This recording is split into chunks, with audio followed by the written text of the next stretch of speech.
Selamat siang pemirsa Metro TV Sumut kembali hadir dalam Dialog Sumut, sebuah program yang mengupas berita dari berbagai sisi di Sumatera Utara. Saya Dana Pangaribuan, inilah Dialog Sumut selengkapnya. Penanganan untuk mengantisipasi virus corona terus ditingkatkan di sejumlah rumah sakit rujukan Kementerian Kesehatan. Di wilayah Sumatera Utara terdapat 7 orang yang dinyatakan negatif suspek corona oleh Rumah Sakit Haji Adam Malik Medan dan Rumah Sakit Umum Tarutung, Tapanuli Utara.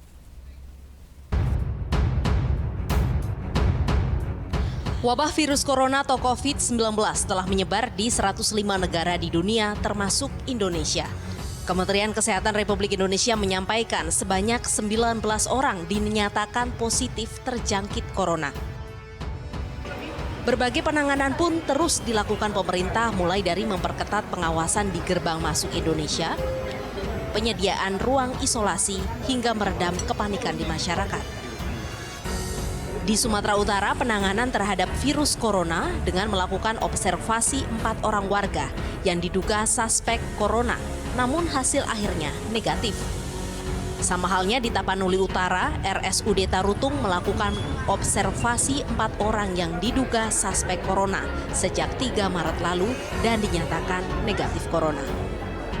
Berdasarkan data Organisasi Kesehatan Dunia atau WHO per tanggal 9 Maret 2020, tercatat korban meninggal dunia sebanyak 3.809 orang dan terdapat 109.577 kasus yang tersebar di 105 negara di dunia. Selain itu, data dari World Zero Meter menyebutkan terdapat lebih dari 64.000 orang yang sembuh dari virus corona. Dari Medan, Sumatera Utara, Tim Liputan, Metro TV.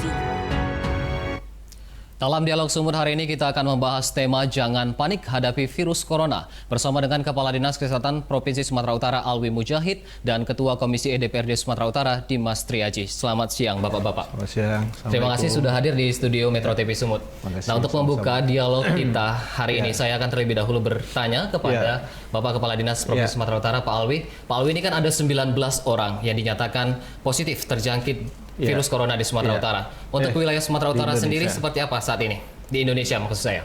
Untuk Sumatera Utara sampai saat ini kita masih negatif ya, masih negatif. Tetapi begitupun kita sudah melakukan persiapan-persiapan. Mudah-mudahan kita tetap bisa negatif, diharapkan sampai selesai persoalan ini tuntas di dunia. Oke, baik Bapak. Berarti saat ini sudah masih negatif ya Bapak untuk masih zero untuk di wilayah Sumatera Utara. Kemarin Bapak terakhir memeriksa memantau 88 orang di Sumatera Utara. Saat ini datanya seperti apa Bapak? Sekarang total yang pernah kita pantau itu ada 93. 88 diantaranya sudah selesai dalam pemantauan dan tinggal 5 lagi. Tinggal 5 lagi Bapak? Iya. Baik, kemudian ini kan dari 13 orang yang dinyatakan positif terjangkit virus corona di Indonesia kemarin, dan 7 diantaranya 7 kasus ini merupakan imported case atau tidak tertular di Indonesia. Seperti apa pencegahan dilakukan oleh Dinas Kesehatan Provinsi Sumatera Utara terkait dengan pencegahan yang bisa dilakukan di pintu perbatasan seperti bandara ataupun pelabuhan? Dari awal kita sudah melakukan pemasangan thermal scanner di bandara Kuala Namu di kedatangan luar negeri ya. Tapi dengan adanya bahwa coronavirus ini sudah ada di Indonesia, COVID-19 ini sudah ada di Indonesia, maka di kedatangan luar negeri tidak cukup lagi dan sekarang kita sudah masang juga di kedatangan domestik. Baik, tidak hanya di kedatangan luar negeri tapi juga di kedatangan domestik sudah dilakukan pencegahannya. Sekarang. Oke. Yang masih kita sedikit bingung ini adalah dari perhubungan darat. Ini yang tadi saya sedang sudah berkomunikasi tadi dengan Dinas Perhubungan Sumatera Utara dan beberapa pengangkutan yang dominan di Sumatera Utara ini, dan kita sepakat bahwa kita akan mencarikan jalan keluar bagaimana kita bisa melakukan pengamanan dari sektor perhubungan darat. Langkah konkret yang dilakukan setelah melakukan pertemuan tadi Bapak apa? Ada beberapa kerumitan untuk perhubungan darat ini, bahwa dia lebih luas pintunya, tidak hanya satu pintu dia. Dan kemudian ada beberapa jenis dari pengangkutan kita ini punya spesifikasi tersendiri. Misalnya angkot misalnya. Angkot ini punya masalah tersendiri. Itu berbeda dengan AKDP, dengan AKAP, ya itu berbeda. Dan ini sedang kita carikan formulanya seperti apa. Baik, sudah dicari formulanya untuk merumuskan kerjasama dengan koordinasi lainnya ya Bapak ya. Kemudian Bapak, saya akan bertanya kepada Bapak Ketua Komisi E DPRD Sumatera Utara, Pak Dimas Triaji. Pak, ini kan sudah dilakukan pencegahan. Kemudian apakah sudah dilakukan sidak ke lapangan terkait pencegahan yang sudah dilakukan oleh pemerintah dan juga Dinas Provinsi Sumatera Utara? Baik, terima kasih Mas Dana. Yang pertama memang alhamdulillah koordinasi kami DPRD Provinsi Sumatera Utara dengan Dinas Kesehatan dengan pemerintah provinsi sangat baik terkait hal ini, termasuk mengenai rapat-rapat koordinasi kita selalu dikabarkan. Baik. Itu yang pertama. Yang kedua, kita dari Komisi E DPRD Provinsi Sumatera Utara juga sudah rapat kerja dengan RSUP Haji Adam Malik beberapa waktu yang lalu terkait berbagai macam persoalan termasuk penanggulangan COVID-19. Baik. Nah, di situ kita tanyakan mengenai kesiapan, mengenai ruangan, bahkan sebelum Indonesia positif saat itu, sebelum Indonesia positif, sebelum kasus di Depok, kita sudah rapat kerja menanyakan kesiapan hal tersebut di RSUP Adam Malik. Baik. Yang diterima oleh Pak Zainal beserta seluruh tim yang ada di sana. Disampaikan juga ruang isolasi sudah siap, bahkan sejak jauh-jauh hari karena dulunya sudah ada siaga difteri dan lain sebagainya, makanya ruangan isolasi sudah siap. Baik. Artinya kita dari sisi regulator ataupun pengambil kebijakan terus berkoordinasi terkait kesiagaan mengenai corona ini. Temuannya seperti apa, Pak? Sampai hari ini di Sumut khususnya, yang pertama kalau 5 rumah sakit rujukan itu memang sudah siap. Hanya saja masyarakat banyak yang belum memahami corona itu apa atau COVID-19 itu apa, bagaimana menghindarinya. Nah, itu banyak yang belum paham. Makanya kadang-kadang di hari pertama di Depok itu positif, itu panic buying itu sudah terjadi di Medan itu. Baik. Tanggal 1 itu. Saya kira karena tanggal 1 tanggal muda, orang baru gajian belanja. Ternyata terkait corona juga itu. Baik. Nah, maka itu karena sosialisasi barangkali yang kurang pada masyarakat. Sudah ditemukan. Baik. Ya. Saya akan bertanya lagi kepada Pak Alwi ini, Pak. Ya. Ini kan kemarin pihak RSUP Adam Malik Medan menyatakan ada memantau 4 orang dan 3 dinyatakan negatif. Saat ini 1 masih dalam pemantauan. Kondisinya seperti apa, Bapak? Kondisi sampai saat ini baik ya, dan itu yang 1 itu bagian dari yang 5 tadi saya sampaikan itu ya. Kemudian nambah lagi kemarin ada 3 lagi ya, seperti itu ya. Baik. Jadi dalam kondisi baik. Dalam kondisi baik, yang 1 masih dalam pemantauan dan termasuk dari 3 yang tadi. Kemudian Bapak, ini kan kemarin ada berita dari pihak Rumah Sakit Tarutung menyatakan bahwa ada 4 orang yang dipantau dan dinyatakan negatif. Itu sebenarnya mengkonfirmasi kembali Bapak, itu sebenarnya informasi seperti apa? Oh, mungkin itu bukan dipantau. Itu ada yang di awal itu diduga bahwa dia suspek COVID-19 ya. Ternyata setelah dengan pemeriksaan lanjut itu ternyata bukan seperti itu. Berarti dipastikan bukan diduga bahkan suspek corona. Bukan suspek. Bukan. Baik. Ya. Kita lanjut lagi ke Pak Dimas. Pak Dimas, ini kan sejauh ini sudah dilakukan pencegahan, kemudian ditemukan beberapa hal. Kemudian jika tidak sesuai dengan rekomendasi untuk penanganan virus corona ini sendiri, apa langkah yang akan dilakukan DPRD Sumut? Yang pertama khususnya untuk pemerintah di pusat misalkan, kita harapkan segala kebijakan, segala rekomendasi, segala keputusan benar-benar totalitas untuk aspek-aspek teknis. Baik. Jangan politis. Jangan hanya karena ingin menenangkan masyarakat atau supaya menutupi supaya tidak panik, akhirnya ada fakta-fakta yang tidak diungkap.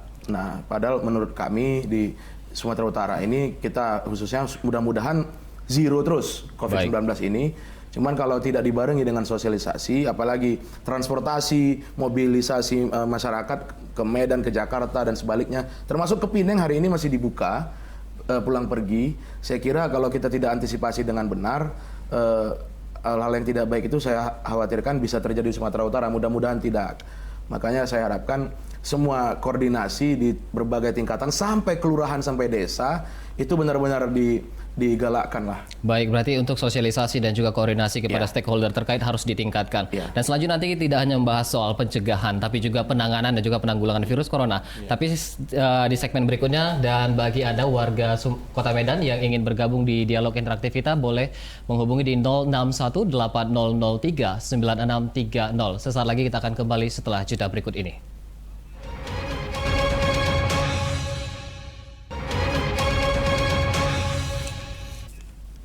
Anda masih bersama kami di Dialog Sumut dan kita akan lanjutkan lagi dialog mengenai jangan panik hadapi virus corona. Dan saya lanjutkan untuk bertanya kepada Pak Alwi. Pak Alwi ini kan selain pencegahan tentunya harus ada penanganan dan juga penanggulangan virus corona. Seperti apa saat ini kesiapsiagaan Pemprov Sud melalui Dinas Kesehatan Provinsi Sumatera Utara untuk kasus ini? Ya, dari awal sebenarnya kita sudah membentuk tim ya. Tim ini terpadu secara keseluruhan ya. Itu ada KKP di pintu depan, kemudian ada rumah sakit rujukan pusat kita itu ada Rumah Sakit Adam Malik dan ada 4 rumah sakit lainnya. Dan kemudian di luar rumah sakit itu kita juga menyiapsiagakan rumah sakit lain yang apabila sewaktu-waktu dibutuhkan itu akan menopang dan mendukung Rumah Sakit Adam Malik sebagai pusat rujukan itu ya. Itu antara lain ada Rumah Sakit USU, ada Rumah Sakit Lubuk Pakam, Rumah Sakit Polda, Rumah Sakit Haji. Baik. Ya. Dan rumah sakit yang lain juga sebenarnya sudah mulai kita siapkan juga bila sewaktu-waktu nanti memang ini dibutuhkan, karena kita nggak tahu nih eskalasinya seperti apa ini ya. Dan Jumat depan saya akan mengumpulkan seluruh rumah sakit di Sumatera Utara dengan Dinas Kesehatan Sumatera Utara beserta tim, nanti akan coba berkumpul dan kemudian selain akan diberikan semacam review untuk peningkatan pemahaman, juga saya berharap nanti selesai dari situ tiap rumah sakit akan punya tim COVID-19 di tiap rumah sakit, sehingga apabila ada misalnya kasus yang mungkin diduga atau suspek coronavirus, jadi tidak ada lagi yang gagap seperti itu ya. Dengan adanya tim ini mudah-mudahan kesiapsiagaan kita akan menjadi lebih baik. Baik, nanti akan dibahas di hari Jumat pekan ini ya Pak ya? Iya. Oke. Kemudian Bapak, ada berapa rumah sakit sebenarnya yang sudah disiapkan untuk rujukan dari virus corona sendiri? Kalau yang dari kementerian ada 5. Ya, kemudian kami sudah menambah ada 4 yang akan menopang Adam Malik ya. Jadi ada 9 sebenarnya sekarang yang sudah siap. 9 rumah sakit sudah siap untuk menanggulangi virus corona ini sendiri di Sumatera Utara? Iya. Baik. Selanjutnya akan tanya dulu ke Pak Dimas. Pak Dimas ini kan Ketua DPRD kemarin menyarankan pada tanggal 4 Maret bahwa agar kepala daerah untuk menyiapkan rumah sakit mumpuni dalam penanganan corona sebagai langkah kesiapsiagaan. Apakah ini sejalan dengan pemikiran dari Komisi E DPRD Sumatera Utara? Ya tentu saja, artinya kalau semua daerah juga siap kan penanganannya juga seperti yang disampaikan Pak Kadis tadi, jadi tidak gagap-gagap di lapangan. Cuman standarisasi protokol saya kira daerah-daerah juga tidak bisa dengan mudah juga kita paksa untuk bisa memiliki standar yang sama, khususnya terkait ruangan isolasi dan lain sebagainya. Contoh kecil misalnya yang kemarin juga saat raker itu dengan RSUP Adam Malik kami lupa menanyakan berapa stok hazmat suit atau baju putih yang kalau kita lihat itu macam baju astronot itu berapa stoknya sekarang di Sumatera Utara atau di RSUP Adam Malik. Nah saya kira hal tersebut juga perlu dijadikan perhatian bersama, selain kita juga menghimbau kepada daerah-daerah khususnya kepala daerah untuk ikut menyiapkan melalui fasilitas-fasilitas kesehatan yang ada di daerah. Baik, harus dipersiapkan semuanya. Nah, kita tahan dulu Bapak. Saat ini kita sudah bergabung dengan narasumber lain yang sudah berada di sambungan telepon dengan Koordinator Penanganan Virus Corona Tim Penere RSUP Adam Malik Medan, Dr. Ade Rahmaini. Selamat siang, Ibu. Siang. Ibu, kemarin menggelar konferensi pers bahwa ada 4 orang yang diperiksa, kemudian 3 dinyatakan negatif, dan 1 masih dalam pemantauan oleh Dinas Kesehatan Provinsi Sumatera Utara. Saat ini apakah pihak RSUP Adam Malik Medan sudah menerima kembali pasien rujukan ataupun orang yang dalam pemantauan? Kebetulan tadi kita hari ini ada 2 orang yang datang ke Rumah Sakit Adam Malik, dan dua-duanya sudah kita lakukan pemeriksaan dan masuk dalam order pemantauan. Baik, saat ini. Artinya tidak lewat. Oke. Berarti saat ini sudah 2 orang yang masuk dan sudah mendatangi Rumah Sakit Adam Malik dan saat ini sudah masih dalam pemantauan ya Ibu ya? Bukan masih dalam pemantauan, orang dalam pemantauan. Orang dalam pemantauan ODP. Selanjutnya itu ke Dinas Kesehatan. Baik. Lalu Bu, seperti apa kesiapsiagaan rumah sakit dan tim dokter? Sudah seperti apa dalam penanganan virus corona saat ini? Jadi kebetulan karena ini ya, kalau dari Adam Malik sendiri itu kan memang kita 11 ruang isolasi. Kebetulan kita hari Sabtu kemarin juga sudah dilakukan visitasi oleh Kementerian Kesehatan. Jadi ada perencanaan untuk ekspansi dengan tambahan 22 setting isolasi rumah sakit. Kemudian di Baik, berarti sudah disiagakan untuk ruangan isolasi ya Ibu ya? Iya. Kemudian Ibu, hal apa yang bisa disampaikan kepada masyarakat terkait dengan virus corona ini? Yang pasti ya nggak perlu panik. Kalau kita memang di Adam Malik kan kita yang terima pasien nih, jadi rumah sakit yang lain juga nggak usah panik. Kita kan sudah ada koordinasi tuh sama Dinas Kesehatan, juga kita udah ada koordinasi untuk bagaimana sistem rujukan, bagaimana dirujuk. Kemudian untuk masyarakat kalau ada kasus siap. Yang pasti tolong tetap jaga kesehatan masing-masing. Baik. Jaga kebersihan, pola hidup sehat ya, seperti itu. Baik, terima kasih Dr. Ade, Koordinator Penanganan Virus Corona Tim Venera RSUP Adam Malik Medan. Terima kasih Ibu. Selamat siang. Nah ini Bapak-Bapak tadi sudah disampaikan bahwa ada 2 orang yang sudah datang kembali ke RSUP Adam Malik Medan dan sudah disiap-siagakan ruangan isolasi. Namun tidak hanya berimbas kepada kepanikan masyarakat, ini juga melambungnya harga masker. Dan kemarin juga Ketua KPPU Sumatera Utara sudah melakukan sidak dan berikut kita simak pernyataannya. Nah, hari ini kita sidak memastikan apakah memang ada pasokan dan harganya seperti apa. Ternyata dalam pengecekan kita kan memang pasokannya sangat berkurang. Kenapa?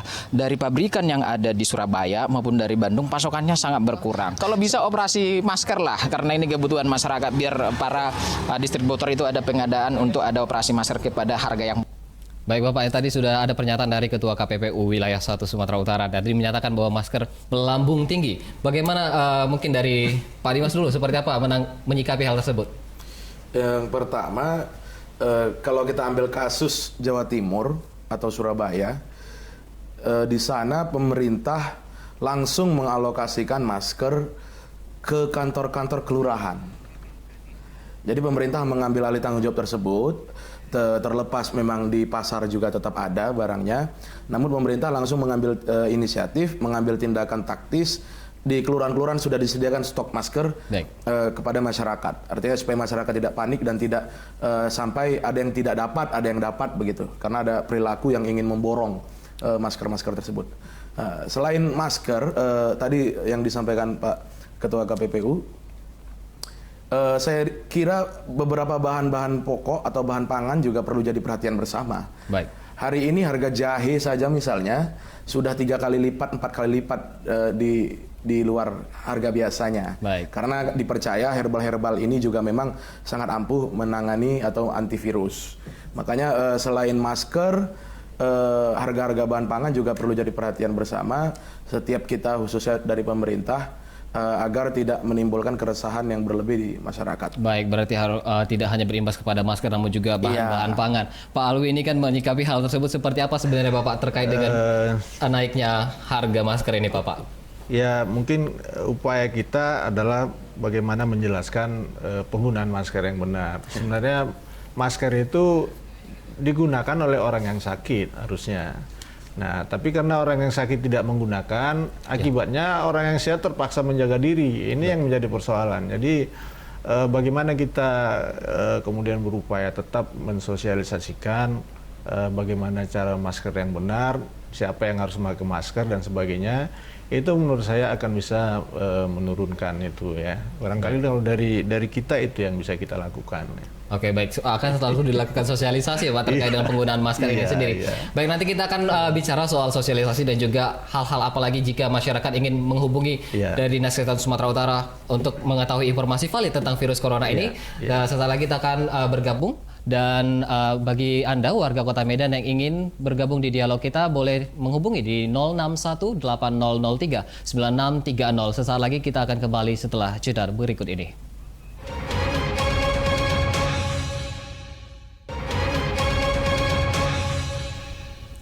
Kembali lagi di Dialog Sumut dan saat ini kita sudah terhubung dengan penelpon kita, Bapak Max di Kota Medan. Halo Bapak, selamat siang. Iya. Silakan pertanyaannya Bapak. Terima kasih Metro TV telah membuat Dialog Sumut. Cuman, tidak usah dihebohkan kali corona ini Pak. Tidak usah pakai masker pun itu tidak ada masalah. Itu nggak akan terjangkit di Sumatera Utara ya. Baik. Saya jamin, berdoa saja manusia minta ampun ke Tuhan, nggak akan masuk itu. Jadi jangan dihebohkan itu masker biar keluar anggaran, biar itu nggak ada gunanya itu Pak. Baik. Lebih parah itu asap hutan kalau dibakar daripada ini corona. Jadi untuk Sumatera Utara nggak usah dihebohkan sampai panik orang. Nanti menurun Pak nilai mata uang kita. Bahkan kesehatan kan sudah ada di situ Pak. Jadi bingung gitu. Media saya berterima kasih, cuman jangan terlalu di blow up. Seakan-akan ini sudah mematikan Pak. Ya, demikian. Terima kasih. Baik, terima kasih Bapak Max di Kota Medan. Tadi Bapak sudah disampaikan jangan terlalu panik ya ke masyarakat. Iya Bapak. Ya. Jadi sebenarnya COVID-19 ini belum ada di Sumatera Utara ini. Itu yang perlu kita yakini. Dan kita sudah berupaya seoptimal mungkin untuk bisa memutus rantai penularan. Maksudnya kita menghempang. Ini sekarang kan dia di luar Sumatera Utara ini sekarang. Kalaupun dia sudah ada di dalam negeri. Di dalam negeri sebenarnya juga dia adanya di rumah sakit RSPI Sulianti Saroso sebenarnya kan. Baik. Artinya dia memang terisolasi dengan baik. Jadi sebenarnya saya sepakat dengan Pak Max ini nggak usah terlalu khawatir sekali.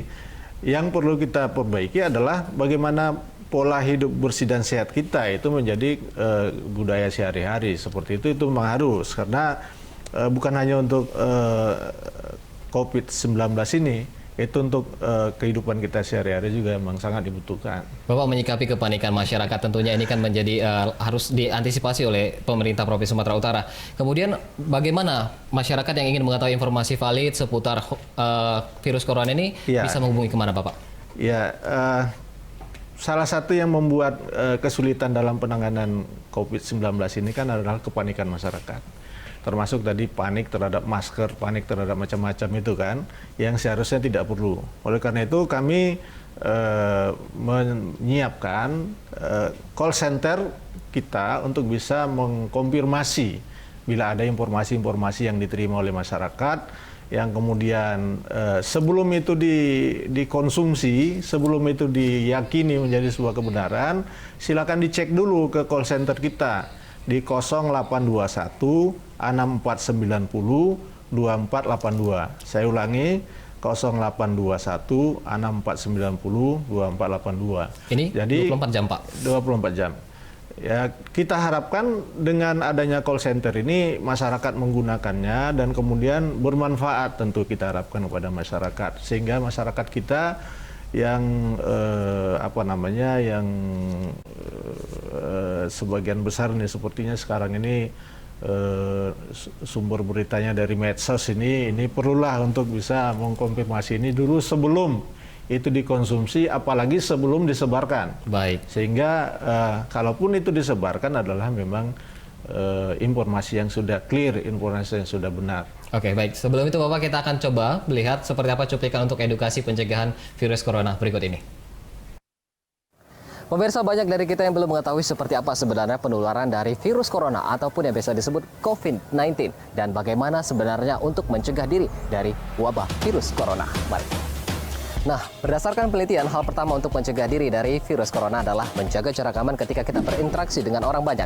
Nah, jarak interaksi yang aman untuk dengan orang banyak adalah 1,8 meter. Kurang dari 1,8 meter, tubuh kita rentan tertular virus. Tahu nggak sih seperti apa virus corona? Yang kedua, penularan virus corona tidak melalui udara seperti ini, melainkan melalui kontak langsung atau droplets air liur, batuk, ataupun bersin. Sehingga kita disarankan untuk menjaga etika ketika bersin, yakni dengan menutup mulut. Yang terakhir, perlu diingat bahwa virus bisa menempel di benda-benda pribadi ataupun benda-benda umum seperti pegangan pintu, kemudian kursi taman seperti ini, uang tunai, ataupun juga mesin ATM dan lain-lainnya. Sehingga Anda harus dipastikan untuk memastikan kembali benda-benda yang akan Anda gunakan.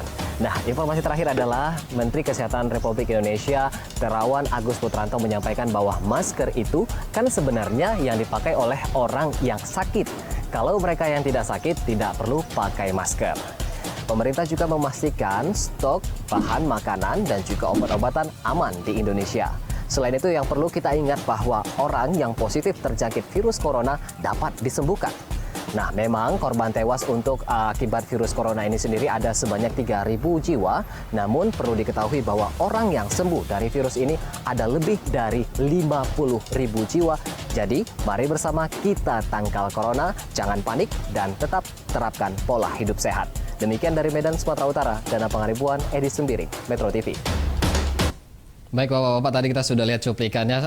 Untuk Pak Dimas sendiri seperti apa Bapak? Sebagai wakil rakyat ini kan tentunya pihak dari Dinas Kesehatan Rumah Sumatera Utara sudah melakukan sosialisasi dan pencegahan. Apakah sebagai anggota Dewan sudah melakukan juga sosialisasi ke masyarakat dan mendengar aspirasinya langsung? Ya tentu saja, karena kita kan memang selalu terhubung dengan konstituen, dengan dapil-dapil kita masing-masing. Artinya biasa, apalagi kita di Komisi E, memang kita yang diharapkan oleh konstituen kita terus berkoordinasi dengan pemerintah. Baik. Makanya kita terus menghimbau kepada masyarakat. Yang pertama, jauh hari sebelum ada COVID-19 ini, kita sudah punya gerakan-gerakan masyarakat hidup sehat, gerakan hidup bersih, yang sudah disosialisasikan terus-menerus oleh Dinas Kesehatan misalnya. Itu saja diteruskan. Baik. Sambil menjaga diri, dan yang perlu dipahami adalah corona ini tidak perlu kita buat menjadi panik. Karena memang di dunia juga tingkat kesembuhannya ada, di Indonesia juga kebanyakan itu dibawa dari luar penyakitnya, bukan di sini. Hanya saja tadi langkah-langkah yang sudah disosialisasikan itu perlu juga menjadi catatan-catatan bagi kita untuk beraktivitas sehari-hari. Baik, terima kasih Pak Adi dan juga Pak Alwi sudah ini. Dan kita juga diminta kepada masyarakat untuk tidak panik menghadapi virus corona ini. Yes. Dan ingat bahwa virus corona bisa disembuhkan meskipun angka kematian mencapai 3.000 lebih, namun angka kesembuhannya mencapai 62.000 lebih saat ini. Dan kemungkinan sembuh sudah 94% ya Bapak? Iya, dan perlu diingat bahwa Dinas Kesehatan Rumah Sumatera Utara sudah melakukan pelayanan call center bagi masyarakat Sumatera Utara di 082164902482. Ini menjadi salah satu langkah untuk penanganan virus corona. Demikianlah Dialog Sumut hari ini, dan jangan lupa saksikan Dialog Sumut berikutnya setiap hari Selasa dan Kamis pukul 13.30 waktu Indonesia Barat. Saya Dana Pangaribuan bersama kru yang bertugas mengucapkan terima kasih atas perhatian Anda dan sampai jumpa. Terima kasih.